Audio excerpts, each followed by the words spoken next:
انا ساكنه عند سلم الفيلا، بس المكان زي ما احنا شفناه. اكيد هنعمل حلقه خاصه للموضوع ده وهنتكلم عنه، بس اللي يهمنا النهارده في حلقتنا الست الطيبه دي لان عندها مشكله. ازيك يا امي؟ الله يسلمك يا حبيبي، يديك الصحه والعافيه. انا يا حبيبي بربي ايتام ام واب وبربي ايتام الام. اسمك ايه يا ماما؟ صباح محمد احمد. عندك كام سنه؟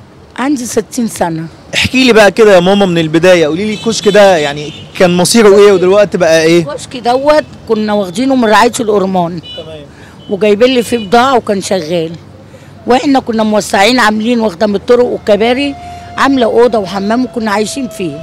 انتوا بتناموا هنا؟ كنا بننام هنا. جينا في رمضان واحنا بنسخن الفطار، ماس الكهرباء عمل الانبوبه ضربت فينا كلنا. الحاج تعيش انت مات، ومعايا اولادي الاثنين اتحرقوا، وانا عملت عمليتين وربنا نجانا. المهم ولادي قعدوا 4 اشهر في المستشفى.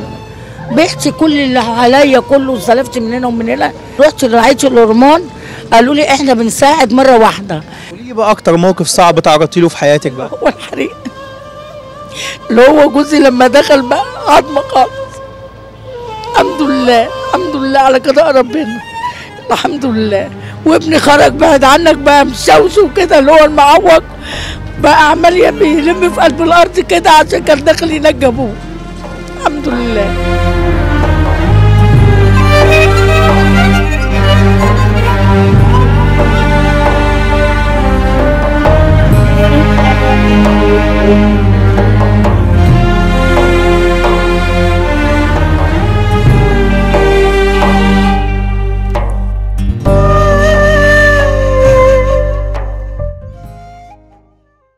والله يا ابني انا عاوز اعمل عمليه في عينيا، ما بشوفش يعني طشاش كده، والحمد لله. عمليه ايه يا ماما؟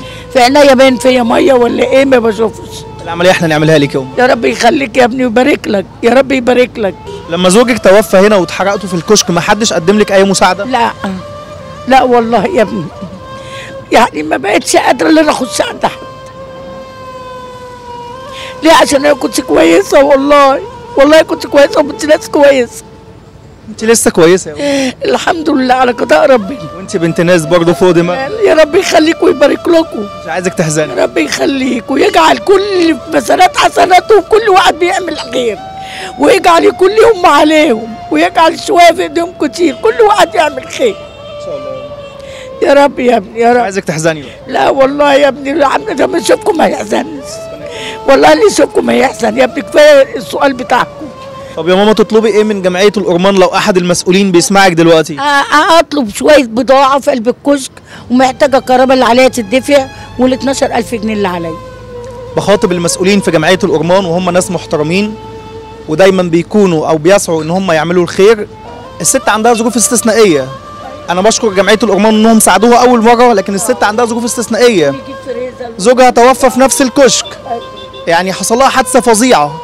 فانا بناشد جمعيه الأورمان من خلال برنامج طريق الخير اننا نساعد الست. وبالنسبه للعمليه ان شاء الله احنا هناخدها ونعمل لها العمليه من خلال حمله حقك تتعالج اللي بتبناها برنامج طريق الخير. هيكون فاضل لها مشكله واحده بس، ان عليها ديون اكتر من 12000 جنيه، وان عليها كهرباء محتاجه تدفع. انا بناشد اهل الخير، وزي ما بنقول دايما احنا بنكون همزه وصل، ما بنقبلش تبرعات من حد. احنا بنعمل حاجتين، اما ان حضرتك بتتواصل مع احدى المؤسسات سواء كانت الأورمان او اي جمعيه بنتعامل معاها، او بتيجي للحاله بنفسك علشان تساعدها، وهو ده هدفنا في برنامج طريق الخير. الانبوبه ضربت وراحت مولعه في الدنيا، طلعنا جرينا، جدي توفى وبابايا اتحرق وعمامي الاتنين اتحرقوا. نفسي اتعلم عشان لما اكبر ابقى متعلمه واعرف اقرا واكتب. نفسي اتعلم عشان لما اكبر ابقى متعلمه واعرف اقرا واكتب.